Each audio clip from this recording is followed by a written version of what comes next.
Everything coming out of the government is distorted in one form or another, not really coming and being honest with anybody in the public anymore. You can't trust them at all. And you cannot, even the government, inside the government, they can't even trust what the intelligence agencies are telling them or what their law enforcement agencies are telling them anymore. They can't, they're distorting what's being presented in the courts of law. I mean, they're just destroying all our founding principles. And I've been basically on television saying that this is basically treason against the founding principles of this nation. And, we as people have to stop and say, we're not going to tolerate this anymore. And if they don't start subscribing to getting back to the principles of under the Constitution of personal rights by individuals, then I think we need to fire everyone that's involved in that. And I would argue we need to fire everyone in D.C. right now because they have no common sense about how things are proceeding. They don't seem to understand the consequences of the things they're doing.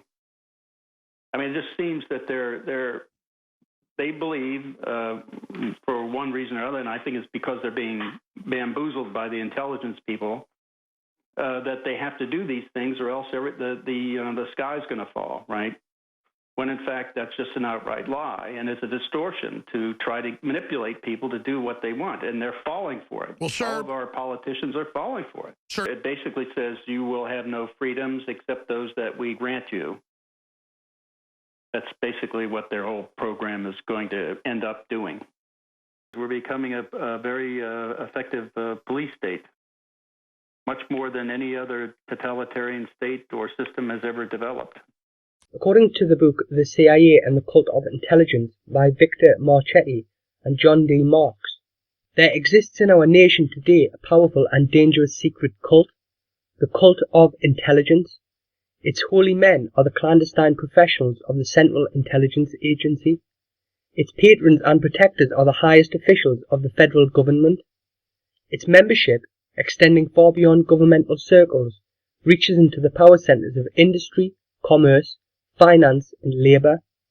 Its friends are many in the areas of important public influence, the academic world and the communications media.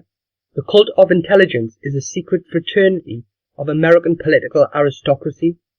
The purpose of the cult is to further the foreign policies of the United States government by covert and usually illegal means, while at the same time containing the spread of its avowed enemy, communism.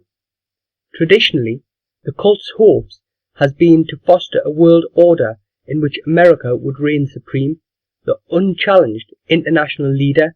Today, however, that dream stands tarnished by time and frequent failures.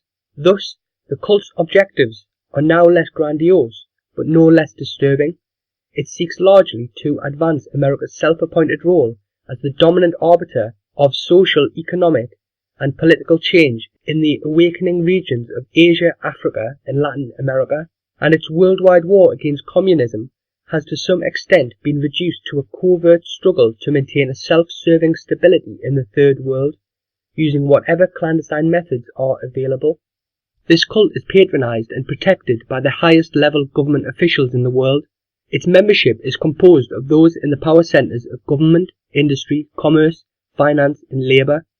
It manipulates individuals in areas of important public influence, including the academic world and the mass media. The secret cult is a global fraternity of a political aristocracy whose purpose is to further the political policies of persons or agencies unknown. It acts covertly and illegally. Socially as well as professionally, they clique together, forming a sealed fraternity. They ate together at their own special favourite restaurants. They partied almost only among themselves. Their families drifted to each other, so their defences did not always have to be up. In this way, they increasingly separated themselves from the ordinary world and developed a rather skewed view of that world. Their own dedicated double life became the proper norm, and they looked down on the life of the rest of the citizenry, and out of this grew what was later named and condemned the Cult of Intelligence, an inbred, distorted, elitist view of intelligence that held it to be above the normal processes of society, with its own rationale and justification beyond the restraints of the Constitution, which applied to everything and everyone else. The CIA is both the centre and the primary instrument of the cult of intelligence. It engages in espionage and counter-espionage, in propaganda and disinformation, the deliberate circulation of false information, in psychological warfare and paramilitary activities.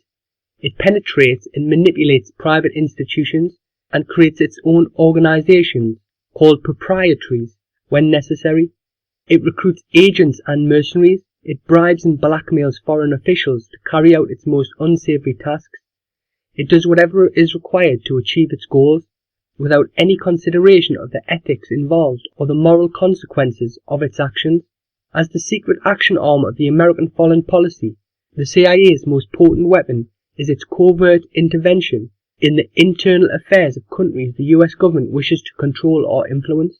Romanticized by myths, the operations of the CIA are also beclouded by false images and shielded by official deceptions. Its practices are hidden behind arcane and antiquated legalisms which prevent the public and even Congress from knowing what the mysterious agency is doing or why.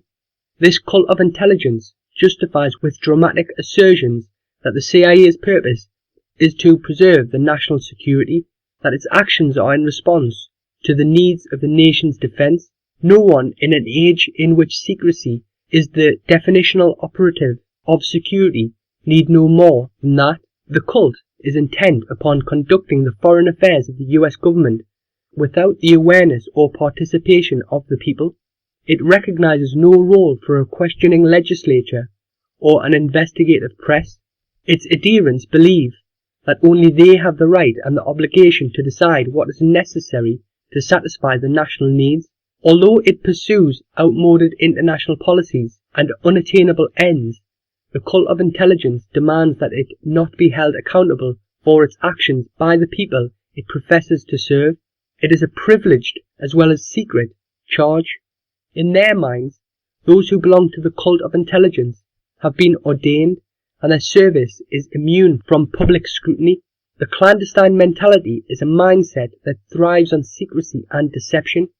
It encourages professional amorality, the belief that righteous goals can be achieved through the use of unprincipled and normally unacceptable means. Thus, the cult's leaders must tenaciously guard their official actions from public view. To do otherwise would restrict their ability to act independently. It would permit the American people to pass judgment on not only the utility of their policies, but the ethics of those policies as well. With the cooperation of an acquiescent, ill-informed Congress and the encouragement and assistance of a series of presidents, the cult has built a wall of laws and executive orders around the CIA and itself, a wall that has blocked effective public scrutiny. When necessary, the members of the cult of intelligence, including our presidents, who are always aware of, generally approve of, and often actually initiate the CIA's major undertakings, have lied to protect the CIA and to hide their own responsibility for its operations.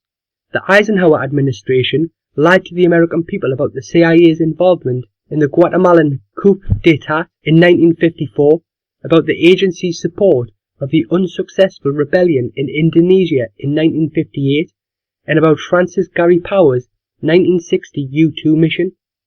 The Kennedy administration lied about the CIA's role in the abortive invasion of Cuba in 1961, admitting its involvement only after the operation had failed disastrously. The Johnson administration lied about the extent of most US government commitments in Vietnam and Laos, and all of the CIA's, and the Nixon administration publicly lied about the agency's attempt to fix the Chilean election in 1970. For adherents to the cult of intelligence, hypocrisy and deception, like secrecy, have become standard techniques for preventing public awareness of the CIA's clandestine operations and governmental accountability for them. And these men, who ask that they be regarded as honourable men, true patriots, will, when caught in their own web of deceit, even assert that the government has an inherent right to lie to its people.